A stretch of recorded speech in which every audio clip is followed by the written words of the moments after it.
The College Baseball College World Series Futures and Bracket Picks episode of the Sports Gambling Podcast Network on the College Baseball Experience is brought to you by Edge Boost, the bank account that is built for bettors. Sign up today at edgeboost.bet with the promo code SGPN and get a $25 deposit bonus today. And what's going on, everybody? Welcome back into a brand new episode of the College Baseball Experience. It is the granddaddy of them all, the Bracket Picks episode, and we're also going to be giving away some of our favorite futures for this year's NCAA Baseball Tournament, bracket and possible College World Series appearance futures and national championship futures. The structure of this is pretty simple because we're going to try to keep it, quicker because back when Colby and I were doing this could turn into a really long episode. So we're going to go from the top left portion of the bracket all the way down, top right portion of the bracket all the way down. We'll talk about our Omaha 8, and it'll basically be who wins our super regionals. If you're tuning in just for the NCAA baseball tournament, if you're an NBA guy, as the NBA playoffs are winding down, if you're an NHL guy, as the NHL playoffs are winding down, if you were a college basketball guy that is just tuning in for the postseason, if you're a casual bettor looking for action, the way the NCAA baseball tournament goes is there's 4 teams per pool in regional format. It's a double elimination. So you could see teams play up to 5 games. Pitching can get stretched thin, or you could see teams play 3 games and move on. Then the second round is the super regional round, and it's a best of 3 series. That's what these teams have done all season long, 3-game weekends. If you win the first 2, you move on to Omaha, where the College World Series is played at. It then goes back to the regional format where it's a 4-team pool, double elimination, and then the College World Series finals between 2 teams, a 3-game best of 3 series in the center of America, Omaha. Johnny, what's going on, my man? Any overarching thoughts before we run in and start picking some of these regionals and we promote our bracket challenge that we're running over at d1baseball.com? I got to say, man, this is the best time of year. This is the combination of Christmas, July 4th, New Year's, Thanksgiving, my birthday, St. Patty's Day, all rolled into one. And I got news for you. I think this is probably one of the most balanced fields with the most parity we've had in a while. And we're going to see some crazy shit happen. We're going to see some big time upsets, maybe more than we usually do. Because just as a reminder to everybody, statistically speaking, based on history, regional hosts advance about 70% of the time, and super regional hosts advance about 70% of the time. That percentage might be a little bit lower this year. I'm in the same boat of thinking, Johnny. I have said for the last couple of weeks, I'm not sure there's an elite team this year in college baseball. For the first 10 weeks, it looked like it was Texas. They were kind of hovering above everybody else in the SEC. And then they lost their ace pitcher in Jared Spencer, and they've been leaking a little oil down the stretch. They're the number 2 overall seed. I'm not saying that there's any sort of weakness there. It's just they haven't been as sharp. And I think that was your number 1 team for most of the year. And Tennessee was the last team to take a loss, and all of a sudden they are the 14th overall seed. So that's just been the type of season that we've had. Let's start in the Nashville regional. The way that I think we can structure it, I'll lead it off, and then I'll let you go first for most of it. But on d1baseball.com, the bracket challenge, we have a link in the YouTube description and the podcast description. Click on that. It's free to enter. The winner gets a $250 SGPN gift card. You need to pick a winner of each pool and a runner-up of each pool. In the Nashville regional, Vanderbilt's the 1 seed, Louisville the 2 seed, East Tennessee State is the 3 seed, and Wright State is the 4. Johnny, I went with the Commodores here. I think that they have the best pitching staff in this regional, and it's not really close. Wright State really lacks pitching, but they can hit some bombs. Louisville kind of got decimated by injuries this year. They can put up runs, and if they face Vanderbilt, that's a rivalry. And if Vandy doesn't show up to the ballpark ready to score, Louisville's going to put up 5 easy. And East Tennessee State, I think, is actually the frisky team here that could be in the regional final. I have ETSU as my runner-up to get a little cute. and earn some possible extra points on a lot of people that may go chalk. I have Vanderbilt winning the pool. Johnny, your thoughts, your picks? Yeah, I echo the same sentiment. I think Vanderbilt is probably the worst best team that we might have. They might be the 5th best team in the SEC based on talent and roster construction. But listen, man, you got to give them credit. They really played their asses off at the end of the year. They won the SEC tournament, which we gave out on this program at 6-1, by the way. So bravo, Doors. They have a Hall of Fame, the Bill Belichick of college baseball, and head coach Tim Corbin. And they can pitch. That's always been the MO of Vandy baseball. They have one of my favorite pitchers in the country in J.D. Thompson. They have Cody Bowker, who's done well, Connor Fennell, an emerging freshman, and Austin Nye, who could be a secret weapon for them. They have a very deep bullpen with Sawyer Hawks, one of the best relievers, and they have a stud in Miller Green as their closer. Their offense isn't great. They only have one guy above 300. They only have one guy with double-digit home runs, but these guys are timely. They do all the little things right. They're fundamentally sound, which is rare in baseball nowadays. And my favorite player on this offense is R.J. Austin. This kid is a gamer. He shows up in the big moment. There's nobody the Vandy boys want up with the game on the line than R.J. Austin. By that trade, I think Vandy, because they have a relatively easy draw and they lucked out here, it's hard not to go with Vandy at home in Nashville. But I do believe East Tennessee State is worth a sprinkle because this offense rips them daddy hacks. They do. They 100% do. And their starting rotation is not bad. Their number 2 went down with a UCL injury 2 weeks ago. So they really didn't have a whole lot of time to adjust. I don't necessarily love that coming in for the Bucks. But yeah, I'm in agreement with Vanderbilt. I agree with you on RJ Austin is like the most fun player to watch over there for the Commodores.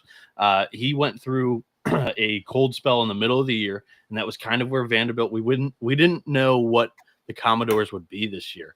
All of a sudden he gets going and the offense has been in a groove lately. And this is all of a sudden they've played their way into the number 1 overall seed. I think the most important hitter on the offense is Brody Johnson because he provides a lot of their power source because it's a team that doesn't hit for a whole lot of power. And, in today's day and age of college baseball, the home run kind of runs this one. So shout out to Daniel Cady, who is Daniel Cady, who's tuning in live right now, along with 25 other people live on YouTube. Not our normal start time on SGPN. We're doing double duty. I believe Colby's doing a college football episode later on tonight. So, yeah, I mean, working overtime with TCE. Welcome in. And, yeah, biggest and best time of the year. We'll be mentioning any of the futures as we're talking regional by regional here. The next regional that we're going to talk about is in Hattiesburg, Mississippi, as Southern Miss is hosting the 2-seed Alabama, the 3-seed Miami, Florida, and the 4-seed Columbia. Johnny, take me to wherever you're going in Hattiesburg. So a lot of this stuff that we're talking about is a little bit repetitive of what we talked about Monday, but because some people might have missed the show and, just to give everybody a chance to hear this stuff again, Southern Miss is, in my opinion, they're a soft favorite. I think they're probably one of the top teams on upset alert this weekend. And, listen, they had 27 total wins in the Sun Belt, including the conference tournament, and that's awesome. But the Sun Belt was down this year. We can both agree it was really them and Coastal Carolina. They don't really have any signature wins outside of TCU early in the year, which, that's a good win. That's quality. But I don't love this Southern Miss team. I love JB Middleton, their Friday guy. He's a true stud. He's an ace. Southern Miss always gets one of these aces to show out every year. It was Tanner Hall before, Hurston Waldrip. JB Middleton is definitely that guy. But I don't trust them as a whole. I think their numbers, which look good on offense, Nick Monastery was Conference Player of the Year. JB Middleton was a superstar as well. I think their offensive numbers are a little bit inflated because of the competition they faced. Alabama as the 2 seed, which is anywhere from plus 150 to plus 175, which I've given out, is more than live here. I think you can make a case Alabama is the most live 2 seed in the entire country. they're weird because they have a lot of talent, but they've really played a lot of ups and downs. They don't always play to their potential. They kind of fall apart in inopportune moments this year, like taking the series at Vanderbilt where they were up 6 runs, I believe, and they blew it in that game 3. But Bama's got a good pitching staff with Zane Adams as the Sunday guy, who was the Friday guy. Riley Quick is probably their best arm, commanding the Saturday role, and Tyler Fay's been decent in the Friday spot. Justin LeBron's a candidate to go 1-1 in 26. And with the plus money, I think Alabama is the right side here, in my opinion. Yeah, and in some places you can find Southern Miss at plus money too. But I think this regional is super tight. I think even Miami could play themselves into a situation that they may find themselves favorable. They've got a nice 3-man rotation over there with a couple of freshmen. That's the only nervousness I have about the Canes, and the offense hasn't been super consistent all year outside of Daniel Cuvée. Southern Miss's offense, you mentioned a lot of the pieces, but Nick Monaster, Matthew Russo, Carson Pato, this has been one of the best offensive units for the Golden Eagles I can remember over the last couple of years, and they've been a really good baseball program, and this fan base is very passionate. This is going to be one of your better home atmospheres this weekend. It's also going to be on national television a lot this weekend, so I highly recommend you tune into this regional because it's also one of my favorite uniform regions too. I went with the home team. I went with Southern Miss. I think it's going to come down to that final win or go home type of games in the regional final between Southern Miss and Alabama. I think Southern Miss has the better pitching staff when it comes to who I can trust. I know the strength of schedule has been a little bit weaker this year than Alabama, but Alabama in the SEC just kind of sputtered down the stretch. Didn't win many series. They didn't get swept often, but I think they just kind of run out of pitching the later the weekend goes, especially in that bullpen, because they've got really good 2 guys in Braylon Myers and Carson Osmer, but they're both right-handed pitchers. There's not really a lefty to match up with some of Southern Miss's big left-handed boppers. I'll go with the Golden Eagles here, and we'll move to the next up on our bracket is the Florida State Tallahassee regional. Florida State's hosting the number 2 seed Northeastern, comes in on a 27-game win streak. Mississippi State is your 3 seed. Bethune-Cookman is the 4 seed. Johnny, I need your regional winner and runner up. Yeah, I like Florida State here. I give them minus 110. It's taking a little bit of steam here, and it's anywhere from like minus 110 to maybe minus 140 across different books. So definitely shop around, especially with a tournament like this. I mean, I personally think Florida State's chance to win it all was last year. And, listen, their offense is a lot better than I thought it would be coming in. Miles Bailey, the emergence of a huge freshman with a ton of power is big for them. And their starting rotations is pretty good. I mean, Jamie Arnold's the best pitcher in the country. He's a guy I believe should be the first arm off the board, maybe the 1-1 pick to Washington in July. Joey Vellini's good. Wes Mendez definitely has a high ceiling, especially as a Sunday guy. But their bullpen's awful, which does concern me. But I think considering they're at home, they've been here before, and, there's a big talent gap between them and the rest of the field here. So either somebody knows something I don't, why FSU is such a short favorite, or this is free money. Mississippi State, to me, isn't that good of a team. Pico Khan's a stud, but he struggled late in the season. Ace Reese is a dog, newcomer of the year in the SEC. So they have a couple of bats. Northeastern, I mean, they've had an historic year. They've won, I think, 27 straight games, 40 overall. Yep. But ultimately, despite how many talented players they have and what they've played up to, I don't know if they're going to be able to do it against the better competition. They play in the CAA. They don't play any legit teams in a weekend throughout the year. So while I think Northeastern's live, I have them as my runner-up, but I have Florida State at the short favorite price to win this region. So I went with Florida State as well. I think Northeastern is going to be a cute pick. So they played one of the 7th worst schedules getting into the NCAA tournament. Their best wins of the year were against Kansas State. the pitching staff is off the charts. Like it's the best, like by far, in this year's field of 64, running a lot of team stats, both starting pitcher ERA, bullpen ERA, top 5 in the field of 64. I don't know how much I can trust that with the schedule that they've played so far this season. And Florida State's offense is pretty talented. Like that's the strength of this year's team for the Seminoles.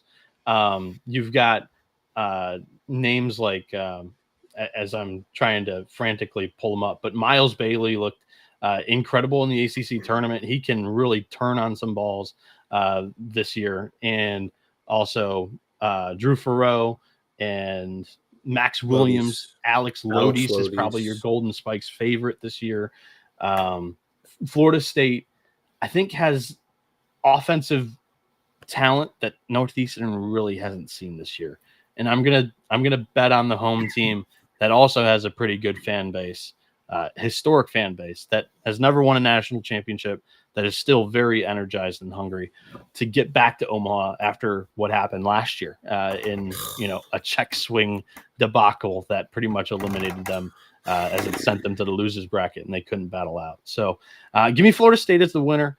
And I think Northeastern has enough pitching and enough, swagger, confidence that they get to that regional final.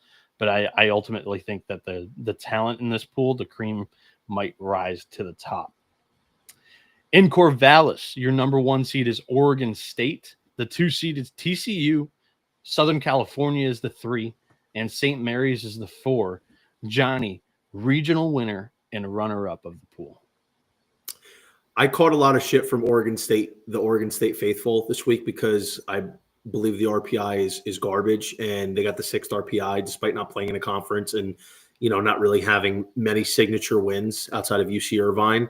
And I was even more fuming when they got the 8th seed when the committee handed it to them over Oregon and Coastal Carolina. And listen, I think Oregon State's a good team. I don't have anything in terms of like malice towards them, but if I'm being truly objective, they have the best players in this region. Ava Arquette is probably the best player in this region. Dax Whitney might be the most talented pitcher. But the problem is, and this is what I learned about Oregon State in the first couple weeks, they rely on just a few players to get it done. They have like 2 or 3 players on offense led by Ava Arquette that have to carry the load. And if they don't, it spells trouble. Their pitching is ultra talented, but falls into a rut a lot of the times. They're very inconsistent. And when that inconsistency happens and they blow up, that's really where they fall into trouble. Because of that, I'm going to avoid the fair minus 135 price, even playing at a very home-friendly park in Corvallis. That's a tough place to play for opposing teams, especially with the travel. But TCU, I think, is going to be pissed off that they got left out in the cold of the hosting. Their reward for winning 20-plus games in the Big 12, including the tournament, was having to be a 2 seed and going to play in Corvallis. So Tommy Lepore is probably the best pitcher, not the most talented, but the best pitcher in this region. And I think they're going to have enough. Mason Brassfield, I like, is pretty solid. Brendan Sloan out of the bullpen. They have a couple of arms I like in the pen. I know injuries hit them, so the depth has kind of shrunk a little bit. And their offense is getting it together. I mean, they have a really talented freshman in Sawyer Strohsnyder, won Big 12 Freshman of the Year, who's a name to circle in a couple of years when his draft time comes around. And they have other guys that have really performed well. And I think TCU is not just hungry, but I think they're probably more of a complete team than Oregon State. I don't sleep on USC. I think USC is interesting here, but ultimately, I think Tommy Lepore is going to go against SC game 1, shove, get it done, and then they're going to find a way to beat Oregon State in game 2, get to the 2-0 spot. And I think TCU at plus 140. I think I took like plus 165. I can't remember off the top of my head is the way to go. And I think the Horned Frogs, if a couple things break their way, they might be finding themselves in Omaha. I like that bold prediction. It might not even be too bold. They could have definitely been a host. They were probably one of the first 1 or 2 just outside the top 16. Shout out to Lupton Drinking Club as well, a big podcast and kind of leaders of that TCU baseball fan base. Love interacting with those guys. However, I might burn that bridge because I am taking Oregon State this weekend in this regional. It's really kind of pick your poison. Whether you like the starting rotation of Oregon State, where their strengths are really the game 2 and game 3 guys over a lot of teams in the country. TCU's kind of stretched thin in that rotation. The big hole for me in the Horned Frogs this year. I think the bullpen's got some really nice pieces in Louis Rodriguez and also Braden Sloan, who's a wicked lefty. But they were supposed to have Ben Abel in the preseason. They were supposed to have Cole Klecker, who was a freshman that led them to the College World Series. They're without both arms. And Tommy Lepore has been excellent in that weekend rotation. But as Lupton Drinking Club, I'm not sure who's representing them here today in the chat, but he's like, TCU's probably got to go Brassfield on Friday. And Brassfield's kind of played his way or pitched his way into the rotation. He's been pretty solid lately. And also Cademan Parker may have pitched his way out of the rotation or could be injury there as well. I just don't think that they're necessarily in that groove that need to be offensively on the mound in the first 5 innings entering a regional. And I think Oregon State has that strength. They also have the blue chip talent, Ivar Arquette and Gavin Turley offensively. Also Trent Caraway is a guy that's kind of slipped through the cracks of where he was out of high school in MLB draft talk. And he's still a very dangerous power hitter in that lineup. He was also, by the way, he was a first rounder, most likely coming into the year. I'm draft eligible sophomore.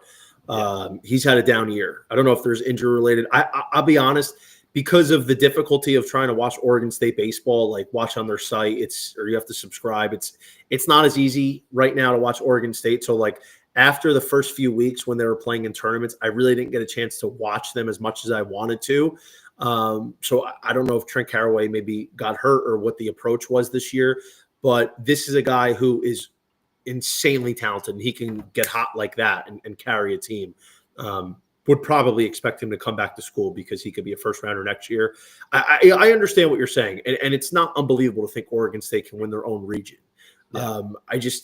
I think it all comes down to like 5 or 6 of their players that have to carry them over the course of the weekend. If even half of those guys don't show up, that's where they run into trouble. And the thing I like about TCU lately, from an offensive standpoint, which is one of the big critiques I had most of the year, their offense has really performed well over the last few weeks. And they're starting to click and starting to get hot. I know they didn't do well against Arizona. I mean, chances are they probably just ran out of gas. That was a long weekend, coming off what was a high of what they've been doing. So I think their offense can actually perform pretty well out in Corvallis. I agree with you. And it's a good fan base as well that is going to be pretty passionate after they only had a handful of home games this year with 30 plus or 27 road games this season. So in the Chapel Hill Regional, North Carolina is the 1 seed. Oklahoma is the 2 seed. Nebraska 3 seed. Holy Cross is the 4. Johnny, you clipped out a portion of last episode. We were talking about strategy for Oklahoma as they were entering the regional. Go ahead and explain that again as it's now confirmed, and your thoughts on the regional winner or runner-up. So basically anybody that missed Monday's podcast, I said, Noah, if you're Oklahoma in a very tough region against a top 5 team in a very difficult place to play, do you gamble and throw, I said Cade Crossland, but it's going to be twin brother Malachi, which I don't agree with that. Throw him game 1 against Nebraska to save Kyson Witherspoon for game 2 against a likely matchup against UNC. I believe that was the right move. You don't believe in pitching off? Yeah. I think this is the right move. Skip Johnson just whipped out his balls, and newsflash, they're very, very large. This is the right move if you're the Oklahoma Sooners because you have an uphill battle. And listen, Nebraska is not a gimme. I mean, they got hot and they won the Big Ten tournament. They're playing with a lot of juice right now. But truthfully, you need to be able to beat North Carolina. And I know people are like, well, you got to get there first for the 1-0 game. So you throw Kyson, say you beat Nebraska, then you're likely having either Crossland or Malachi Witherspoon going game 2 against UNC with probably Jason DeCaro going. To me, that doesn't set up very well. You have a better chance of beating Nebraska with another arm than you do UNC with another arm. And if you're going to win this region, you have to take a risk and do something special. You have to. Because in truth, if say Kyson Witherspoon throws game 1 and you win, and then you go against UNC game 2 and you lose, you're still having to come out of the losers bracket. So you got to make something happen. And let me tell you this right now. If this works for Skip Johnson, this is going to have a huge ripple effect on the rest of the tournament. Because if North Carolina gets buried because of this move, not only are they out of contention for the College World Series, but now it opens it up for Oregon or Arizona in the Super Regional. And then that opens up the path for one of them to get into Omaha. So this is a very big move with big ripple effects. And truthfully, this could go all the way to the College World Series, because if UNC's out from their side of the bracket, now there's one less big player that's in the field. Yeah, I do think they are a big title threat, and the left side of the bracket, I think, is the weaker side of the NCAA tournament bracket. I think there's a big chance and possibility that you might have Kyson Witherspoon throwing against the 4-seed Holy Cross in the elimination game, though. Nebraska's coming in hot, confident after a Big Ten tournament title, and Oklahoma's offense is nothing to carry home about. I mean, that's not an excellent unit over there. They're not going to run away from a game, especially, an offense that you could have easily kept down with a Kyson for 4 or 5 innings. You pull him after 60 pitches and you bring him back on Sunday or Monday. That's how I would attempt to go at it. If you're up 3 or 4 in that game with your excellent bullpen, use the bullpen to finish out game 1, is how I would attack that. Here's the truth. North Carolina, though, like ACC Pitcher of the Year, Jake Knapp, and also Jason DeCaro, who's probably pitching better than Knapp over the last 5 games, going in game 2, one of them. Like, I still don't know if Oklahoma's minus money against North Carolina with Witherspoon on the mound. Yeah, but he gives them the best chance to win. And here's the truth. In my opinion, Oklahoma's nothing special. But what Skip Johnson's philosophy is, since bringing Reggie Wilton to be the base running coach, this team will run you into the ground. Yeah. They run, and run more. And, we're in this era of college baseball where almost every team tries to be this power offense, hitting a ton of home runs. And there's not a ton of teams that really dedicate themselves to being big steals, big base running, trying to grab the extra 90 feet. And that stuff plays this time of year. You have to be able to do that. You see these teams all the time that they take the extra 90, and that's the difference. And that's how Oklahoma is going to win a game. And truthfully, if you get to the 1-0 spot and you have Witherspoon against UNC, and they're going to be testing Luke Stevenson all day. And there's a comment here from Crutch. I'm not sure if it's DeCaro 1, Knapp 2. I haven't seen confirmation on that. But they're going to have to be dealing with runners all day, assuming they get on. Luke Stevenson's got to be sharp. I don't know off the top of my head how he did against base runners. I think he did okay. He's one of the best defensive catchers in this draft class.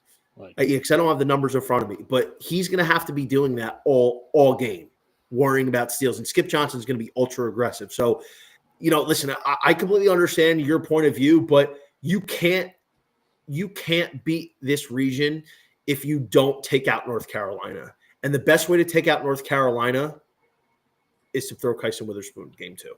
Yeah, Oklahoma's base running strength may not be a great strength in this regional, because even Nebraska has a defensive first catcher too in Hogan Haliso. So I don't love their draw at all. And honestly, books have it currently. So we're going to be doing game 1 picks tomorrow night, Thursday night, for Friday's games. Nebraska's plus 200. That's priced right now. Oklahoma minus 270 if Kyson Witherspoon's on the mound. It's wrong. jump on the Cornhuskers now before the line moves. Yeah, listen, I agree with you. I mean, personally, I think if we're betting game to game, like Nebraska with no Kyson Witherspoon going against him, and it's Malachi struggled a lot this year. Nebraska is definitely the play. They're throwing Jackson Brockett. Brockett's been the best starter for the Cornhuskers this year. Yep. It's definitely worth of 2-1 against Malachi Witherspoon. It's absolutely a play. I'm just saying overall, I think this is a good move. I mean, I have UNC winning this region. I've had UNC as a Omaha 8 team since the preseason. I gave them out early in the year as 24-1 to win it all. Like I have a lot of hopes for this UNC team. I'm just saying if you're Oklahoma and you want to win this matchup, you've got to throw Witherspoon against UNC. And listen, Nebraska could easily win this game and get to the 2-0 game. And, you know, I think the Tar Heels would have a big advantage. The Tar Heels should be rooting heavily for Nebraska in game 1. Yeah, they should be. I agree with you on that point for sure. The Eugene Regional, Oregon is the 1 seed. They were number 12 overall. Arizona is the 2 seed. Cal Poly is the 3, and Utah Valley is the 4. Johnny, explain to me who you have winning this regional and who's your runner-up. This should be a good regional. I have Oregon. Oregon's taken some steam over the last 48 hours. I gave them out at -175, and that's probably the highest I would go. So if you have anything bigger than 175, I wouldn't even play Oregon, because while I think they are the best team in this region, Arizona's playing really good baseball right now. And Arizona always do this. They always get hot and finish the year strong heading into the tournament, and they're always a threat. I mean, they have Brendan Summerhill, who's a stud, Mason White, who can carry an offense like he did in the Big 12 tournament when he's on. And you have, I don't think a dominant rotation, but you have a pretty solid group of pitchers with Owen Krimkowski, who's elevated himself to the Friday role, Smith Bailey, an ultra-talented freshman who's going to be a big name to watch in a couple years, commanding the Sunday role. Colin McKinney got bounced, I think. I don't know if he's back to the Saturday role, but their bullpen is playing really well here.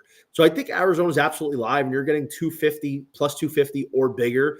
It's definitely interesting. But I think Oregon at home wins. They have the pedigree. They have the best pitcher. Grayson Grinzel has been awesome this year. Their lineup top to bottom is the best in this region, with a lot of studs, including Mason Neville, 26 home runs. Cal Poly that's not a gimme, but I don't really think Cal Poly is that good. They're good offense. They're pitching. They got Griffin Ness as their ace, who's got a high 4s ERA. But outside of that, on the mound, they're a little lacking. I think Cal Poly and Arizona is going to be a tough matchup for both teams. So I think Oregon against Utah Valley should coast. And here's the big thing: Oregon and Arizona, both of their offense they're bad against lefties. They're bad against lefties. Oregon's not really going to face anything of a decent lefty in this entire region. Arizona Super regional too, possibly. So that's big for them. Yep. I think Oregon's the play here. I landed on Oregon too, Johnny. And Arizona was my preseason national championship pick for like value.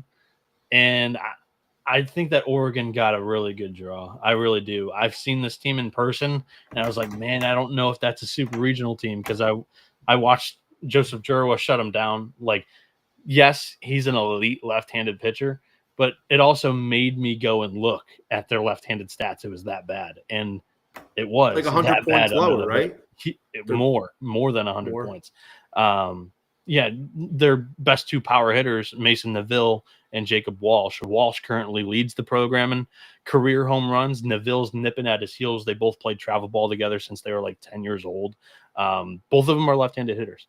Up and down that lineup, the switch hitters are like platoon guys and left-handed hitters, mainly, if you were to put them in the pros.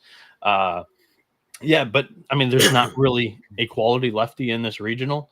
There's not really a quality lefty that they may face in the super regional that I think could really shut down the Ducks. So I think they're a dangerous, team at plus money to maybe get to the College World Series. That's hint. That's not where I'm going to go.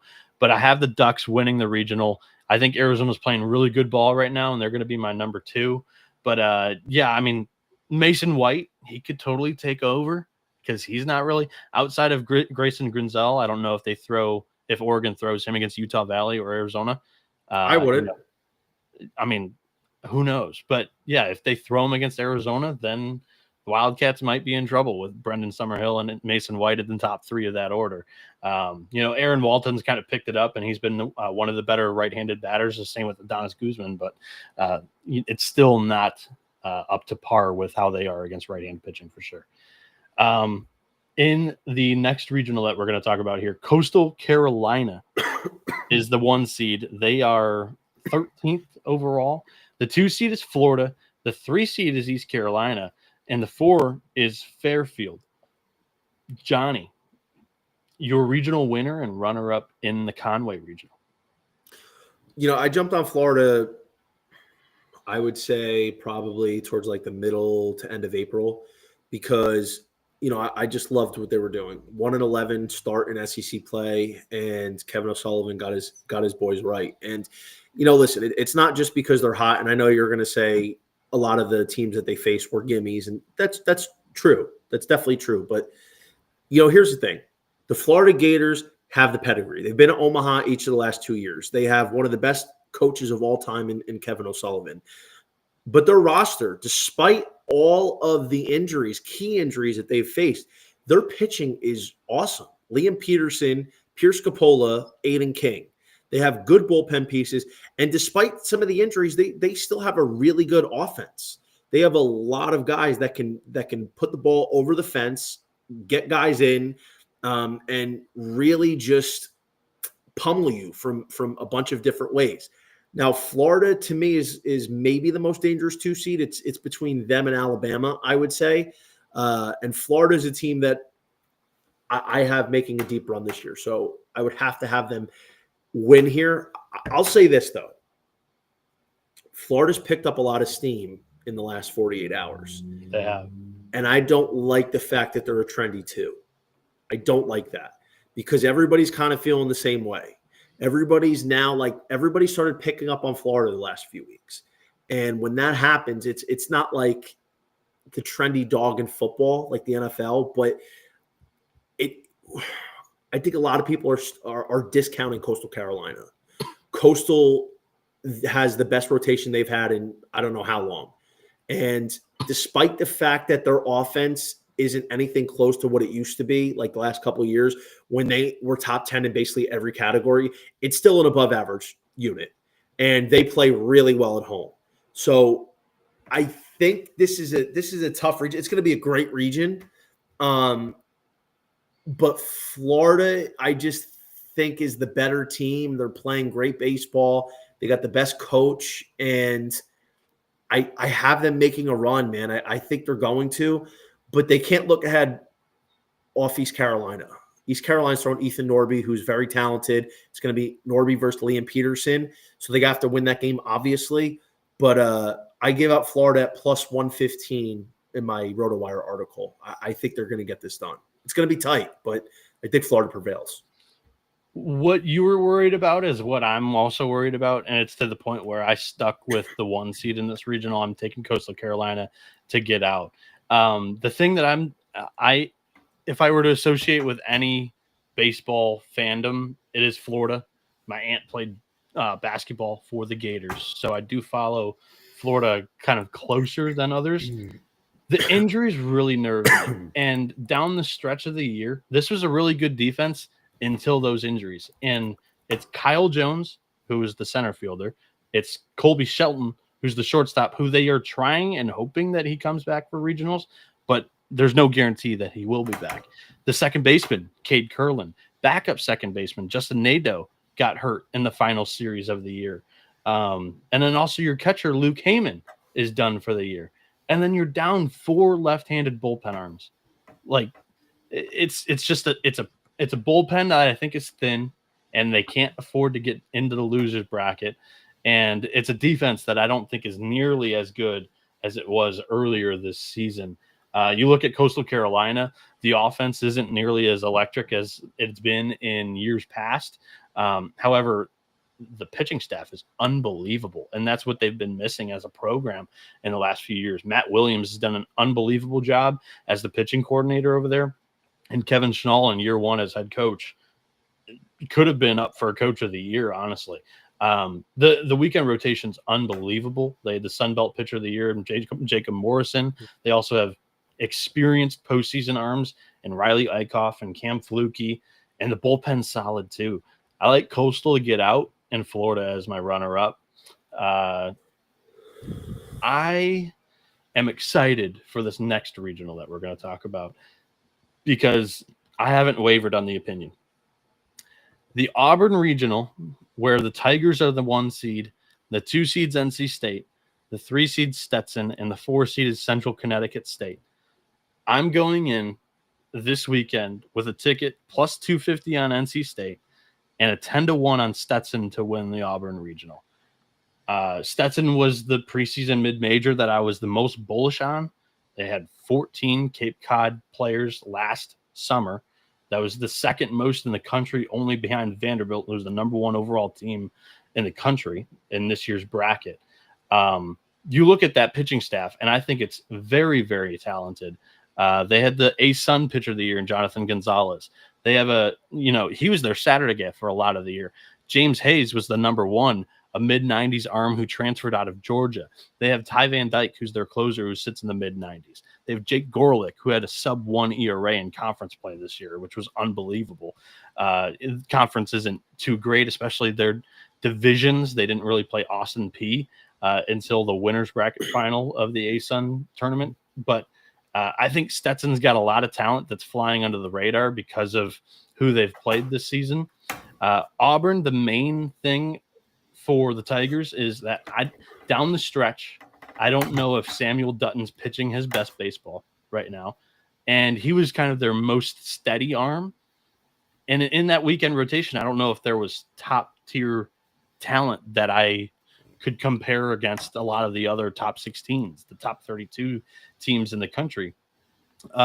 You may see Cade Fisher get the ball, who was the number 1 for Florida last year that, lost the job and went to the bullpen. You could see Cam Tilley, who's kind of all over the place with his control. Christian Chatterton's honestly been the best arm down the stretch for Auburn. He's a freshman. This Tigers team is a very freshman-led Tigers team with Chris Rembert and I'm blanking on other guys, but Chris Rembert and Chase Freilich, the catcher, and Bub Terrell, an outfielder. He kind of scuffled down the stretch, but he also is an important player. No more important than Ike Irish. He's one of my favorites. He's from southeastern Michigan, where I currently am based out of. But same with Cooper McMurray. He's been one of their most steady hitters, first baseman there. Auburn's got some strengths, and they are the best offense in this regional, but I don't know if they've got the pitching come out of it. Give me NC State as my pool winner, Stetson as Stetson as my pool runner-up. Let's do it. Yeah, I agree. It wouldn't be surprising to see Auburn win their own region. I think they got gifted a little bit by getting the 4 seed over UNC, but you're looking at something that we talked about on Monday. Auburn has a great offense. They play a lot better at home than they do on the road. Samuel Dutton has been a dog all year, but as you said, he struggled down the stretch, and he's really their only reliable arm. They have high-octane arms.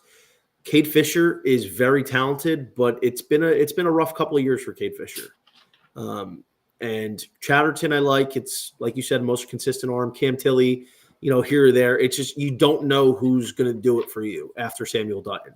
And that's assuming Dutton has a good outing against probably Central Connecticut if they indeed throw him game 1. Aside from the fact that their price is north of minus 200, which is unbettable, this is a live region. I gave out NC State the other day, and you're getting north almost 3-1 on them. You're getting 250 plus, 280 in some cases.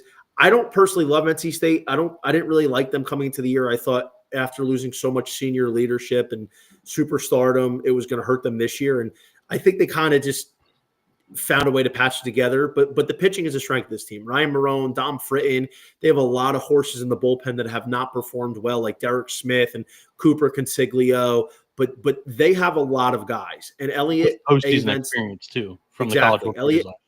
Elliot Avent is a very seasoned coach with a lot of postseason pedigree that knows how to get his guys ready. So I think NC State's the pick here. You're getting a good price. And listen, like you said, you can't sleep on Stetson. We did our preseason show. You were all over the Stetson Hatter since day one. So I absolutely can validate that. And I think the Hatters are live too. This is going to be a really good matchup between Stetson and NC State.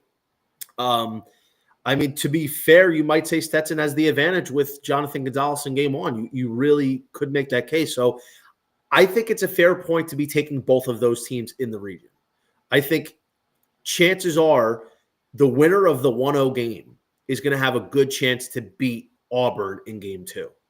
So it would be a pretty solid betting strategy to take both NC State around 3-1 and Stetson at about 6.5-1. So I do agree. But I'm going to pick NC State just because of the experience factor as like my official pick. But obviously, like I said, Auburn winning this is not a surprise because Auburn is a very good team. Yeah. But I think some of their weaknesses that they've had all year might come back to bite them in the ass. Yes. And one last thing. Hosting, there's also other responsibilities and other pressures. Like in front of your home fan base, there are some distractions. And for the freshmen going through that for the first time, that's something that I'm kind of nervous about. And the last time that this Auburn team hosted a regional, they went 2 in barbecue. They lost to a 4 seed and then the 2 seed in that regional. They lost to Penn out of the Ivy League and then Southern Miss as a 2.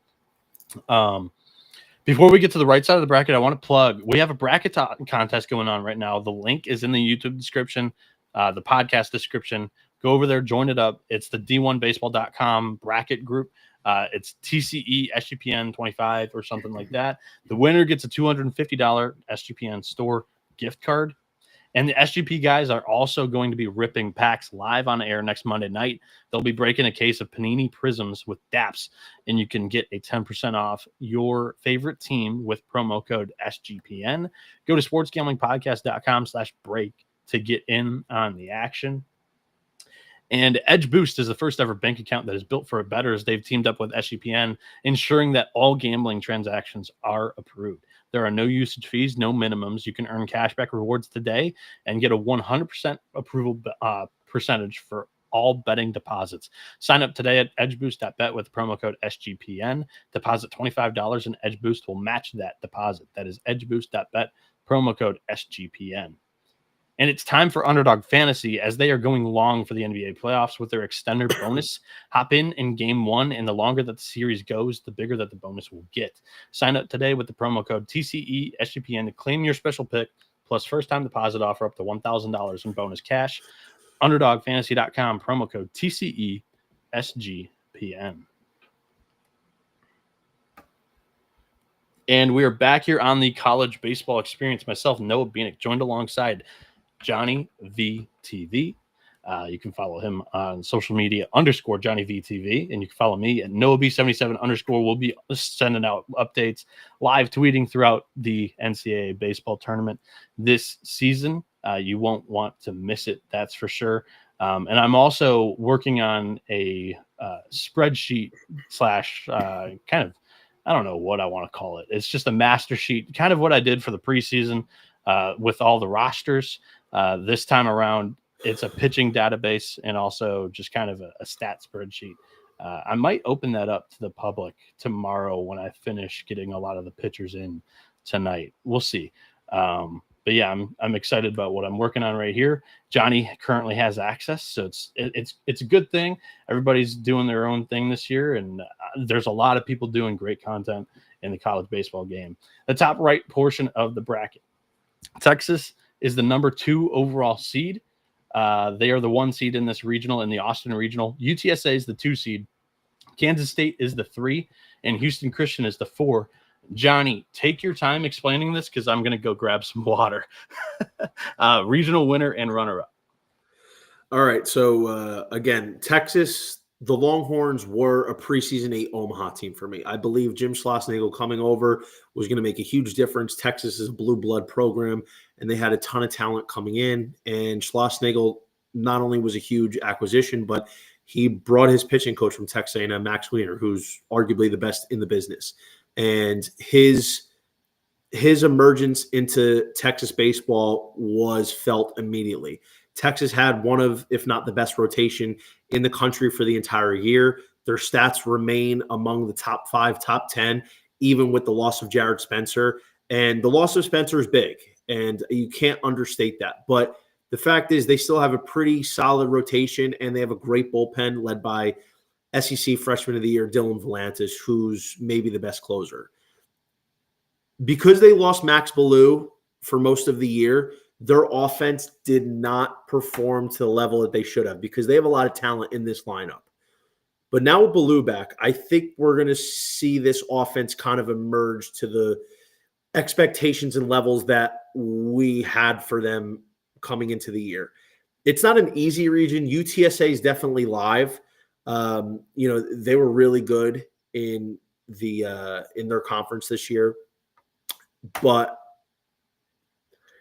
I don't see anybody beating Texas. Texas would really have to implode for them not to win at home in Austin.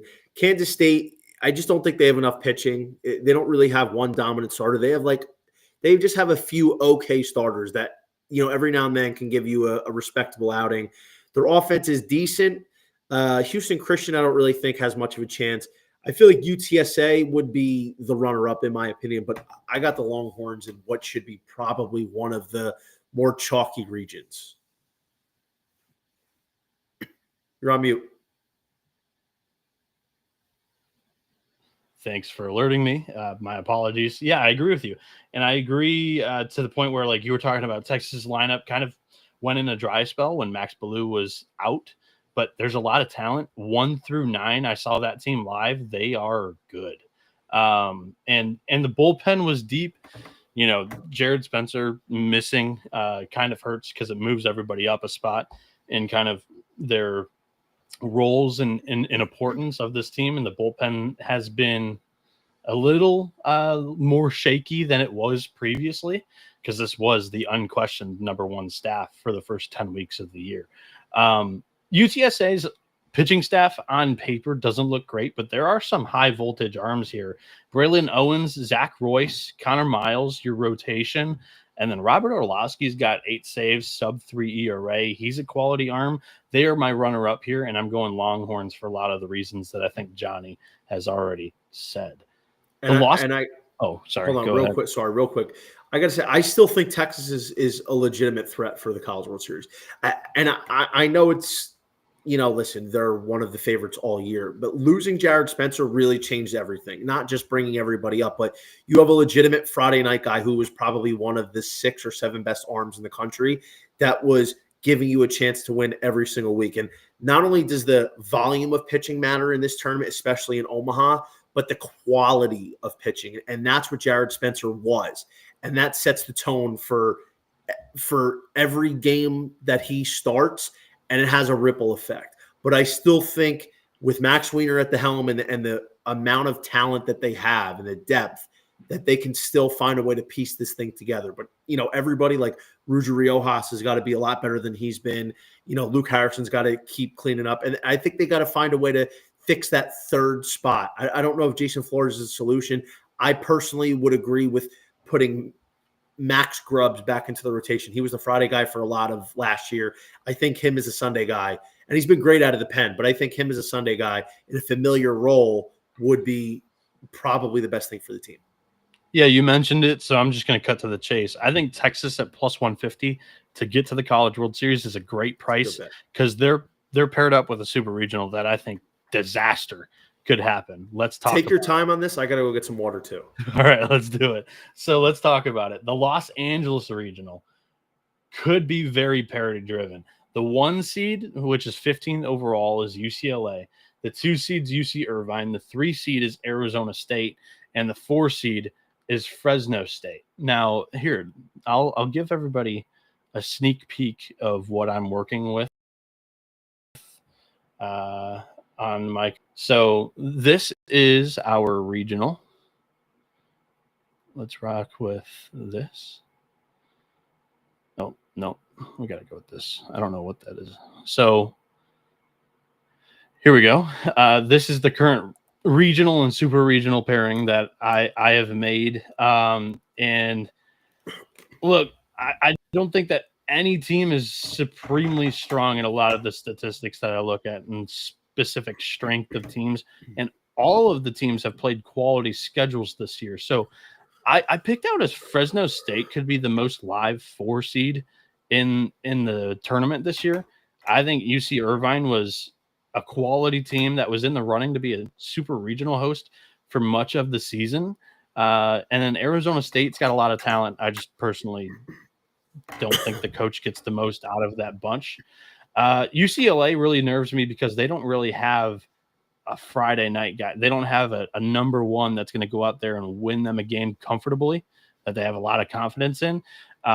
Their number 2, Michael Barnett, started out 8-0 in Big Ten play and then kind of sputtered down the stretch. He corrected it though with a good Big Ten tournament start. And then Landon Stump on Sundays has been pretty good. But they don't have that number 1. And I think that Fresno State, if they don't face either Stump or Barnett, they could be live with Jack Anchor on the bump, who has a crazy strikeout to walk ratio, strikeouts over 100, and he's only got 12 walks on the season. His ERA is a little bit inflated this season than it was last season, but he's a quality arm. Arizona State's got a lot of talent. Like I said, they are my runner-up in this pool, and I'm going with the Anteaters to get out. Give me UC Irvine to win this pool. I'm getting a little cute because I think disaster is going to happen in some way, form, or fashion. UCLA is kind of a team that, look, I'm a big fan. I watch a lot of Big Ten baseball. I don't think the conference was strong this year. I'm going to go Irvine because I thought the Big West was actually really impressive, and Arizona State because I believe in the talent, even though the bullpen can be a little bit of a disaster. Johnny, you are back after your water break as well. Walk me through your thoughts on the regional, your winner and runner-up. Yeah, again, something we touched on Monday. Every year we get 1 or 2 of these wild west regions where it's all up for grabs. 1 through 4 has a legitimate chance to win. And I personally didn't think UCLA was that good this year. And this goes for a lot of the Pac-12 teams that transferred into the Big Ten. I think these teams that haven't been good, like UCLA in a few years, that all of a sudden leave the Pac-12 and are into a regional host, I think the conference has a lot to do with it. UCLA is like a fun school because they're a historical program as well. But the truth is UCLA, I think they got gifted with a regional. And I know they had over 20 wins in the Big Ten. It's a power conference. And some of their metrics suggest like, hey, listen, they had a good strength of schedule. Like, I mean, it was okay. Truthfully, like they don't have a signature series win this year. They lost at Oregon, they lost to USC, and they didn't really play many other teams that were of quality competition. So my thing is this: UCLA hosting, it's vulnerable for them. Like you said, they have like a handful of talented arms. They have probably like 5 or 6 quality arms, but there's nobody, like you said, that's a legitimate one that's dominant. They're all capable of having blow-up outings. I think my favorite is Wylan Moss, the freshman who was spending a lot of time in the Friday role and got bumped recently. And he's been kind of doing this Ricky Ojeda thing where he's piggybacking on the Friday nights and maybe getting back in on Sunday. But he hasn't really been as sharp as he was earlier in the year. So the pitching isn't anything special. And you look at their offense, it's really driven by 3 players. I think it's really up to just those 3 guys. But if the big guy doesn't do anything, and shortstop Rock Chalowski, who is a legitimate 1-1 2026 candidate after a monster year, who quite frankly has a real shot to win the Golden Spikes this year, they're in really rough shape. So I think UCLA is a vulnerable host, and they're actually plus money in some spots, and they should be. I like Irvine here. I think Irvine's the most complete team in the region. I think they're probably the most well-coached. And this is a team trending towards a host spot. until they kind of fell apart the last few weeks of the season. I don't like that they haven't played well coming into the tournament here, but their rotation is really good. They transformed it midseason, put Riley Kelly in the Friday role, Trevor Hansen Saturday, Big West Pitcher of the Year. Ricky Ojeda is a stud. It's very difficult to win that award as a reliever, but they piggyback him on Friday, and he's capable of going 3 or 4 innings and closing out a ball game, and then they can bring him back on a Sunday. So their pitching is pretty good overall. Their hitting is like 5 perennial studs deep that carry this offense. Anthony Martinez battled injuries and he's had a down year, and he is a legit stud. He was a preseason Golden Spikes watch guy. They have Chase Call, who I really like, Jacob McCombs, Colin Yaman. I think, quite frankly, Irvine getting 3-1 in some spots, which I did give out, is ludicrous. Arizona State's a team I have a lot of love for, but they hosed me a lot this year. The talent's there, but Willie Bloomquist does not know how to get the best out of his guys. Their bullpen is atrocious. They've given up so many leads, and despite how talented and deep their offense is, they get too streaky. They have opportunities where they don't convert, and they just have these moments where they kind of fall off the table, and they can't put any ball in play. They can't get a runner in. And Arizona State, while they do have talented pitchers like Ben Jacobs and Jack Martinez, I just think there's too many times where they just come out flat. And Fresno State, I think you can make a case, is the most live 4 seed. Jack Anchor, Friday night against UCLA, is a great play because you can get them at plus 240. Fresno State has a stud in Murph Gray, by the way. So Fresno State is a really good underdog plus money banger look in the first game. But I like Irvine 1, Arizona State 2 in this matchup. All righty. And Josh, first off, they're called the regionals. There are West Coast teams that do play baseball and do get rewarded regionals if they play well during the regular season. They had a top 20 strength of schedule, a top 16 RPI. They won 24 Big Ten games. And they were awarded a regional. I don't know what else you want. By the way, this is where RPI comes into play. Like, it's total crap. Like, they didn't beat anybody. They lost to UCLA, they lost to USC. They lost Big Ten championship. I understand that, but they didn't beat anybody of quality. They lost to Oregon. They lost to Oregon State in a midweek. I mean, their big win is Cal Poly and maybe San Diego, which only means something because Cal Poly won the Big West tournament when they might have not gotten in otherwise. And San Diego played an awful conference. I don't even think they went 500, but somehow won like 19 conference games in the WCC. Yeah. San Diego scheduled pretty tough. That's why they were kind of under 500 there. West Coast regionals exist too, and they got one. That's the simple answer there. There's only 3 on the West. UCLA is one of the hosts.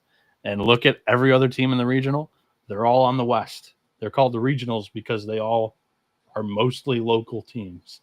So the next regional that we're going to talk about is the Oxford Regional, where Ole Miss is the number 1 seed. They're hosting Georgia Tech as the 2, Western Kentucky as the 3, and Murray State as the 4 seed. Johnny, who do you have coming out of the Oxford Regional, and who's your runner-up for our bracket pool? Another live region here. I think Ole Miss is definitely not as strong as some of the other hosts, but they're solid. I'd probably put them like middle of the pack in terms of strength of host. Ole Miss has played really good baseball in the year. They really have showed out, and they looked good in the SEC tournament. Hunter Elliott, a lot of kudos to him. He really wasn't that good for most of the year, but like the last 5 weeks, he's just shoved. This kid was an integral part of their 2022 title run as a freshman. Had Tommy John the next year, basically missed the last 2 years, and he's really playing good baseball. And this is the kind of guy that needs to really show out in order for Ole Miss to get up there and make that run. Their offense hits a ton of home runs. They're top 10 in home runs. They have just a bunch of different sources of production. They don't have any legit superstar. I don't think as of right now they have a guy that's like a perennial first rounder, but it's just a lot of good depth that can do some damage. Georgia Tech, I haven't believed in all year. Our preseason show, I had G Tech in the middle of the pack in the AC to finish in the ACC regular season. I like their offense. I think it's good, but I don't like their pitching. Tate McKee has kind of fallen off the table. Brady Jones, I mean, he had a good last 3 starts coming into the conference tournament, but he looked like shit against Clemson, completely imploded. Their one good bullpen arm is Mason Patel. Jaden Payne is pretty solid as well, but it's a thin pitching staff for Georgia Tech. So I don't like them here, especially at a plus 150-ish price. Western Kentucky at plus 470 is my shark in the water here. They are a metric darling. I pointed Western Kentucky out midseason on my Future Wednesday series on RotoWire as a team to make the College World Series at 15-1 because they can pitch. This team has a legit weekend rotation. They have some really good bullpen arms, and they have probably the second best player in the region here with Ryan Weidman. I mean, this kid's awesome, Ryan Weidman. He does so much for this team. So I think Western Kentucky is definitely live. I really do. I think they're worth the sprinkle, but I think I officially went Ole Miss here as my pick with a sprinkle on Western Kentucky. In terms of confidence level on a scale of 1 to 10 for Ole Miss to get out of here, I'd probably make it a 6.